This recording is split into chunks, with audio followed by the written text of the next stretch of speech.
If you had told me last year that I'd be making a 14-part series about a guy that murdered his family for porn, I would have said there's about as much chance of that as there is of Sylvie the cam girl visiting Grant Amato in prison. But here we are. Didn't expect to age 10 years in 4 months, but look how much we've derived from it. The case has come to represent the culmination and future of our species. And there's just no clearer example of the choice we all must make heading into the future as technology advances, making our impulses more convenient to satisfy, than when Jason Amato finally comes into the interrogation room and has a chat with Grant.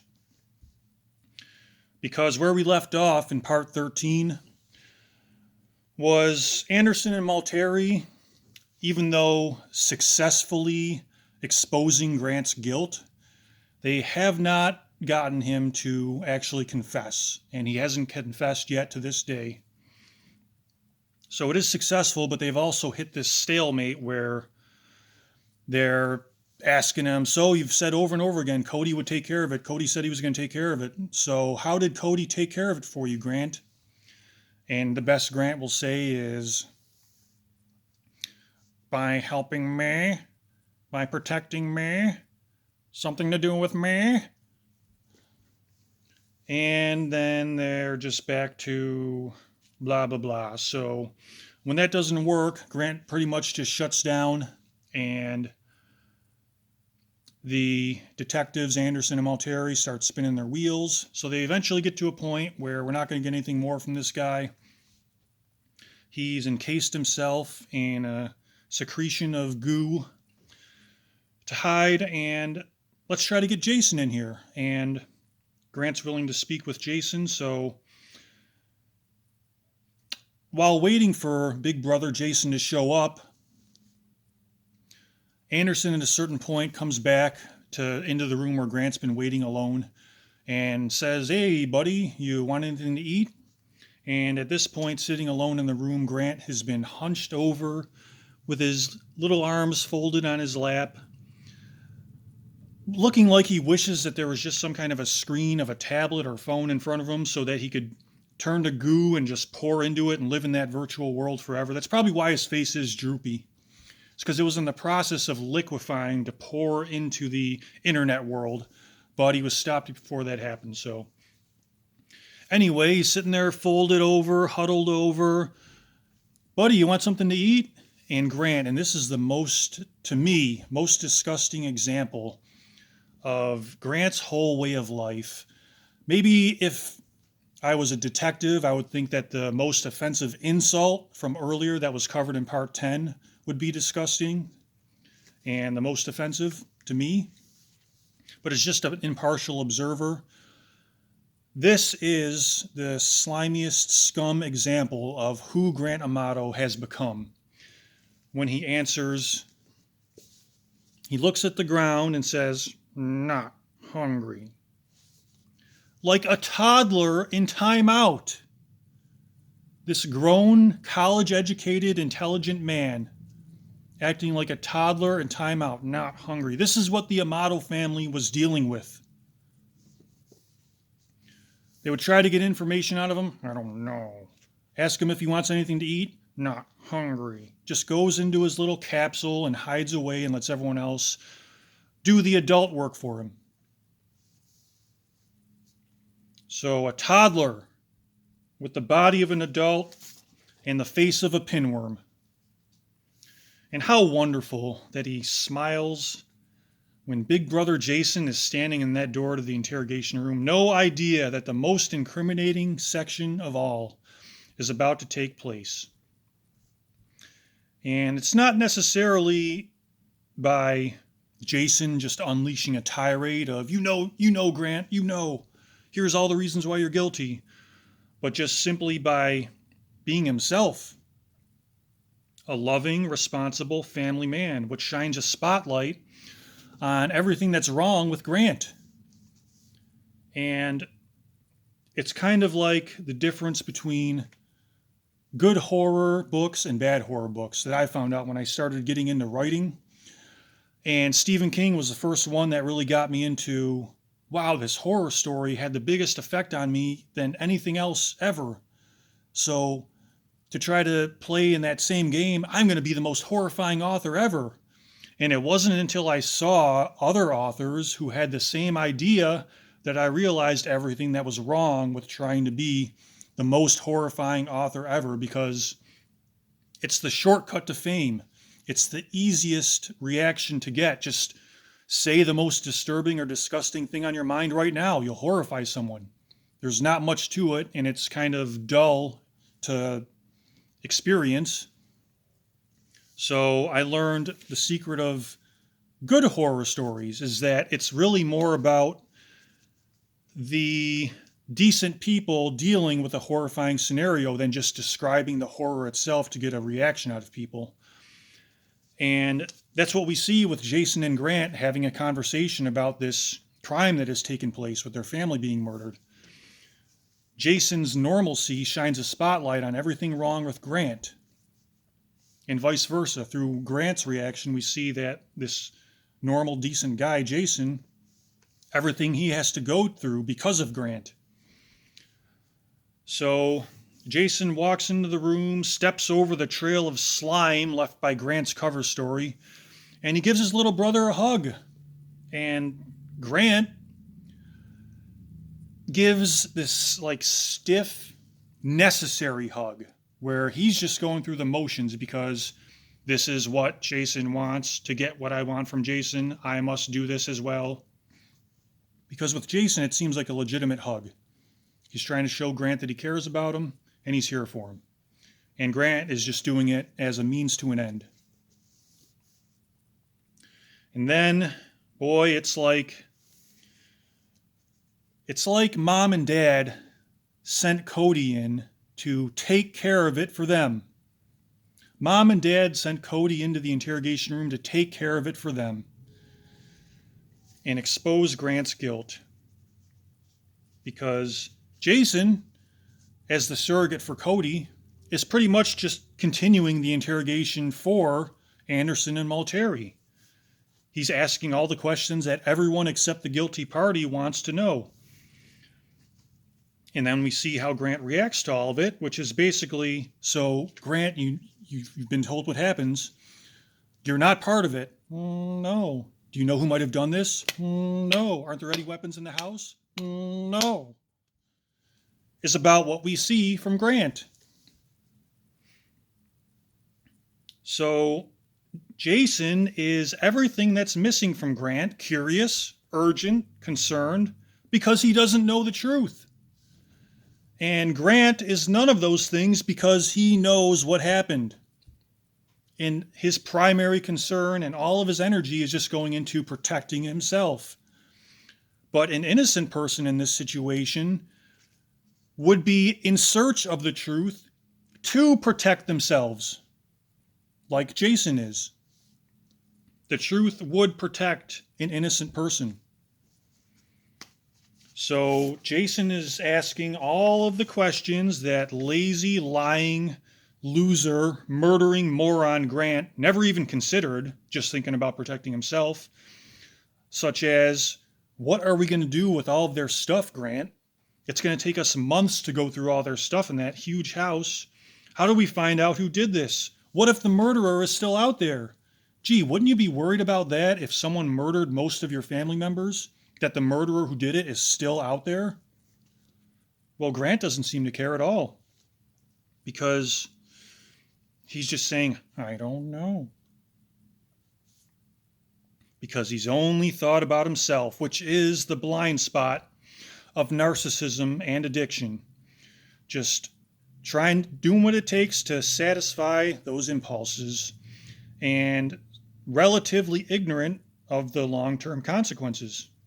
Teams and families working together have stronger long-term stability than any one person only thinking about themselves. It's the reason that everyday survival is a non-issue for most humans these days, is because of everyone working together. No one person is responsible for that infrastructure. It's been teamwork and cooperation and standing on the shoulders of all the hard work of previous generations, not people only thinking about themselves like Grant. So here we have Jason with a full-time job and small children to take care of, which is another full-time job.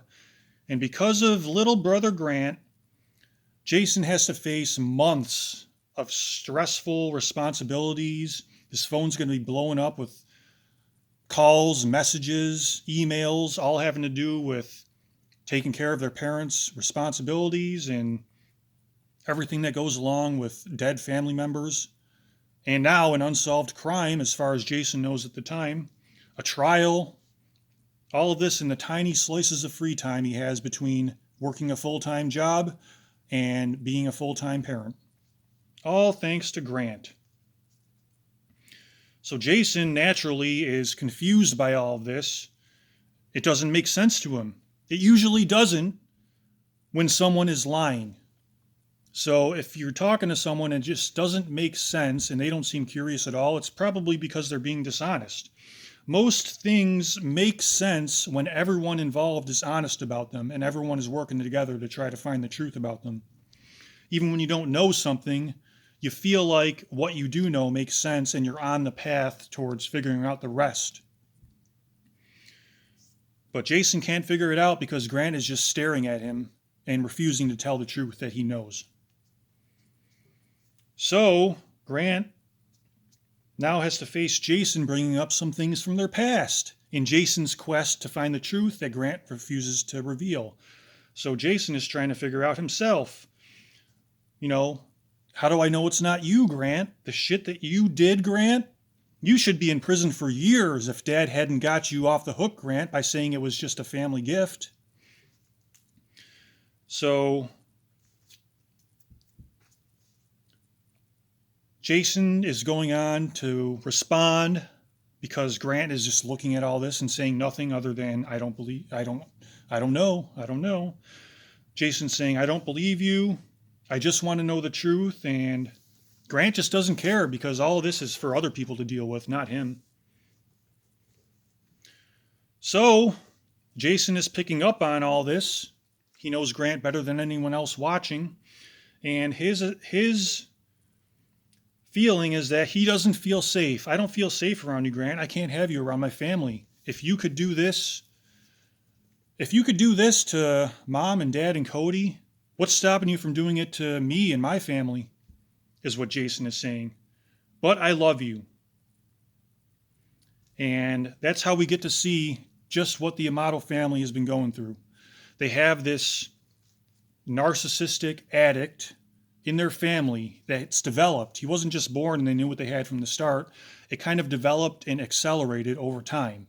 So at first, he's just a family member that they love and care for and want the best for.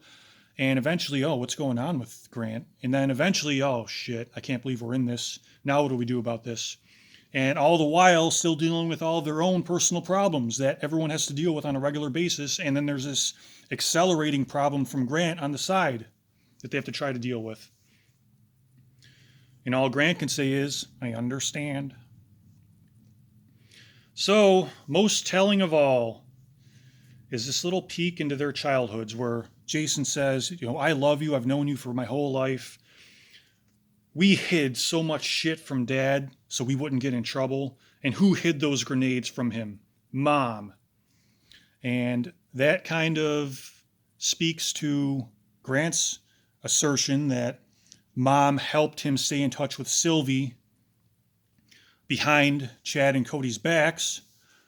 However, we don't know what these little things are from when they were kids that they did. There's a big, big difference between letting Grant get away with stealing an extra cookie and letting Grant have an extra bag of heroin behind the other family members' backs. Big difference. So I still don't believe it, but we don't know enough about their childhood and what they did to hide shit from Dad to really make that comparison. I'm still inclined to believe that Grant was lying about Mom letting him stay in touch with Sylvie after all he did because of that.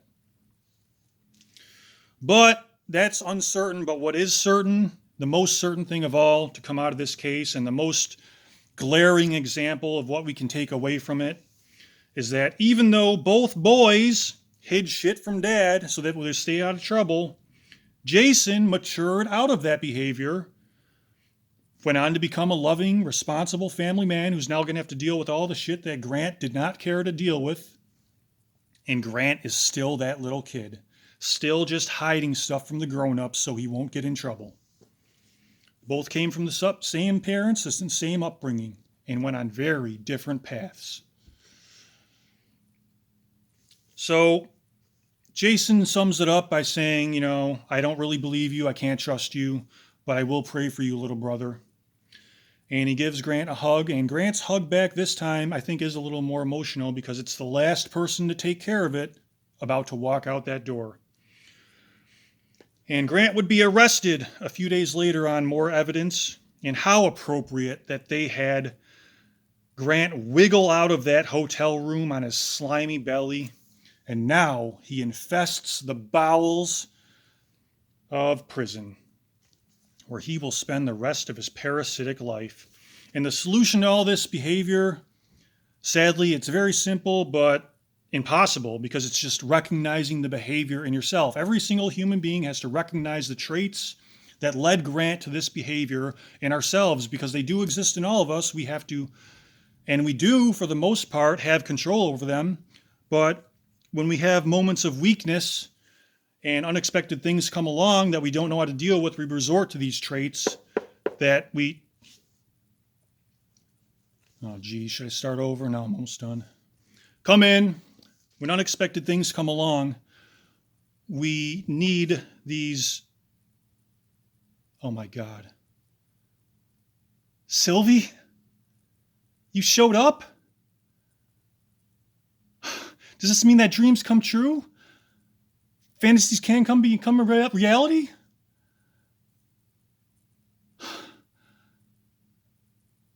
How much do you need? Yeah, I got it. Just wait out there, I'll get it. Listen, I'm going to need some money.